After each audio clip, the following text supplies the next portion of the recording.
আসসালামু আলাইকুম, সবাই কেমন আছো? আশা করি সবাই ভালো আছো। আলহামদুলিল্লাহ আমিও খুব ভালো আছি। তো আজকে আমি পাঙ্গাস মাছ আর আলুর পাতলা ঝোল বানাবো। তার আগে বলে নিই আমার গলাটা প্রচুর পরিমাণে অসুবিধা হচ্ছে, ওই জন্য ভয়েসটা একটু অন্যরকম হতে পারে, কিছু মনে করবে না। তো এখানে আমি আলু বেছে নিয়েছি এবং পাঙ্গাস মাছটা অনেক ভালো করে ধুয়ে নিয়েছি। ধোয়ার পরে এটা দেখো, এখানে আমি রান্নার জন্য কিছু মশলা নিয়েছি: পেঁয়াজ, কাঁচা লঙ্কা, আদা রসুনের পেস্ট, এলাইচি, লবঙ্গ, দারচিনি আর তেজপাতা। এবারে মাছটা আমি নুন হলুদ দিয়ে ভালো করে মাখিয়ে নিব। তো এখানে আমি নুন দিয়ে দিয়েছি বা লবণ দিয়ে দিয়েছি, এরপরে আমি একটু দিব হলুদ। তো হলুদটা দিয়ে দিলাম, দেওয়ার পরে ভালো করে আমি একটু মাখিয়ে নিব। মাখিয়ে দেখো আমি এখানে পাঙাশ মাছটা মাখিয়ে নিয়েছি, মানে নিচ্ছি মাখিয়ে।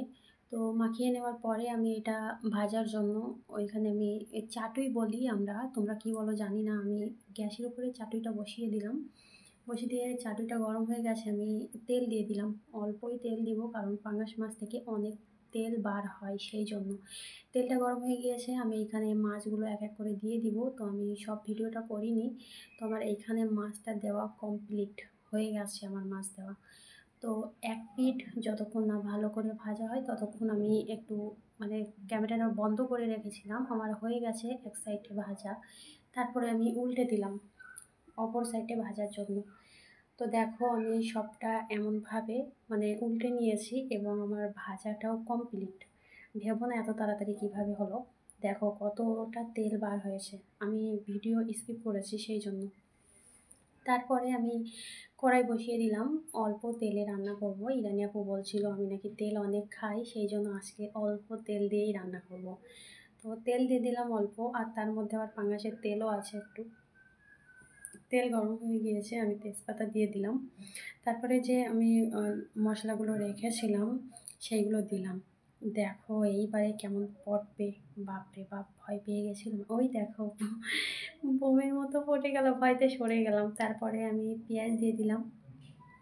পেঁয়াজগুলো দেওয়ার পরে তারপরে যে আমি কাঁচা মরিচ বলো বা কাঁচা ঝাল, আমরা বলি কাঁচা ঝাল, তো কাঁচা ঝালটা দিয়ে দিব।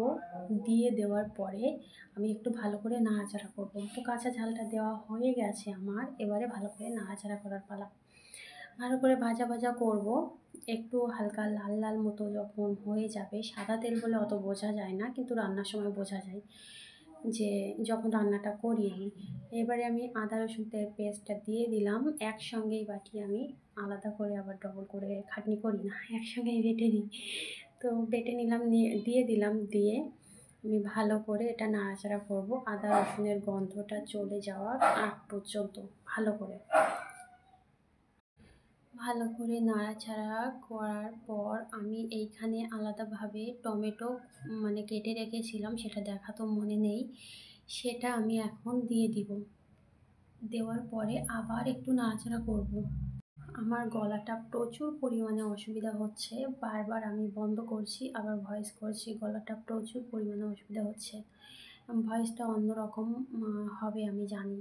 আমি ভয়েস করার সময় বলে দিচ্ছি, যখন শুনবো বুঝতেই পারছি, তোমরা কোনো মাইন্ডে নিও না প্লিজ।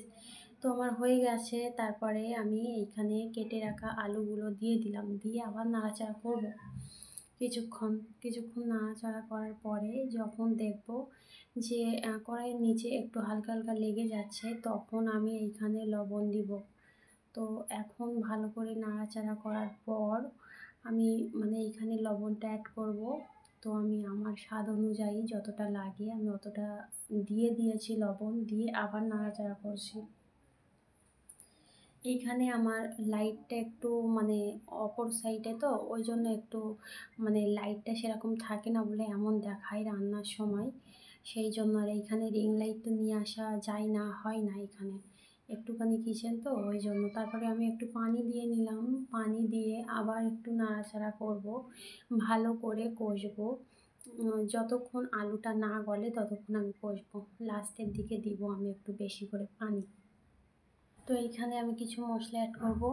তো এখন দিয়ে দিব ফার্স্টে আমি দিয়ে দিচ্ছি এটা জিরের গুঁড়ো। তারপরে আমি দিব কিছু মিক্স মশলার গুঁড়ো। তারপরে দিব মরিচের গুঁড়ো। তারপরে আমি এইখানে দিব ধনিয়ার গুঁড়ো। তারপরে দিব একটু হালকা লাল মরিচের গুঁড়ো। তারপরে দিয়ে দিব হলুদ। এটা দেওয়া হয়ে গেছে, এবার নাড়াচাড়া করব। তো নাড়াচাড়া করব, আমার নিচে মানে ধরে লাগছিল, কড়াইটা আমার লো ফ্লেমে করা হয়নি ওই জন্য। তারপর আমি পানি দিয়ে নিলাম হালকা, দিয়ে আবার কষবো মশলাটা যাতে ধরে না লাগে, সেই জন্য একটু তাড়াতাড়ি পানি দিলাম। তোমরা গ্যাসের ফ্লেমটা লো করে রাখবে, তাহলে ধরে লাগবে না। আমার ধরে লাগছিল, তারপর আবার একটু পানি দিয়ে দিলাম। আমি এটা বন্ধ করে করে রাখছিলাম বলে দেখাচ্ছে তাড়াতাড়ি, কিন্তু আমি পানি দিয়েছি অনেকবার, এমন একটু একটু করে পানি দিয়ে কষিয়ে নিয়েছি। তো আমি একটু একটু করে পানি দিয়ে এমনভাবে কষিয়ে নিয়েছি। অনেকেই তোমরা হয়তো পাঙাশ মাছ খাও না। দেখো আমি এইখানে পানিটা দিয়ে দিলাম, কষার পরে যতটা লাগে আমার একেবারে দিয়ে দিলাম। আমার আলুটা গলে গেছে বলে। অনেকে হয়তো পাঙাশ মাছ খাও না, কিন্তু আমি খাই, যার যেরকম রুচি। তো পানিটা ফুটে গেছে, এইখানে আমি দিয়ে দিব মাছ, যে মাছগুলো ভেজে রাখছিলাম, তেল সমেত দিয়ে দিলাম, সব তেল শুদ্ধ যা ছিল দিয়ে দিলাম। দিয়ে খুন্তি দিয়ে হালকা একটু আমি মানে নিচে করে দিলাম, দিয়ে মানে মাছটা যাতে মাছের ভিতরে যাতে একটু স্বাদটা মানে ঝোলটা যায়। তারপর ঢাকনা চাপা দিয়ে দিলাম। দেওয়ার পরে দেখো আমার রান্না কমপ্লিট। আমি ঢাকনাটা উঠিয়ে নিলাম। এই দেখো, এবারে আমি গ্যাসটা বন্ধ করে দিব। গ্যাসটা এবার আমি বন্ধ করে দিব। আমার রান্না হয়ে গেছে। এইখানে লাইটটা অত পড়ছে না বলে এমন দেখো, লাইট জ্বালিয়ে যখন আমি রান্নাটা হয়ে গেছে এমন করলাম, ঠিক এমন হলো। কেমন হয়েছে রান্নাটা অবশ্যই কমেন্ট করে জানাবে। ভালো লাগলে, নতুন হলে বা সাবস্ক্রাইব করে দিও। বোনটার পাশে থেকো, এইভাবেই আরও যেন এগিয়ে যেতে পারি। তো আজকে এই রেসিপিটাই করলাম। আমি যতটা পেরেছি চেষ্টা করেছি। অবশ্য আমি অত ভালো রান্না জানি না, তবুও যতটা পারলাম চেষ্টা করলাম। তো আজকে এই পর্যন্ত। দেখো যখন খাওয়ার সময় আমি এই ফটোটা তুলেছিলাম ঠিক এমন হয়েছিল, ওইখানে রান্নার ওই জায়গায় অমন দেখাচ্ছিল। ঠিক আছে, আল্লাহ হাফেজ, বাই, টাটা।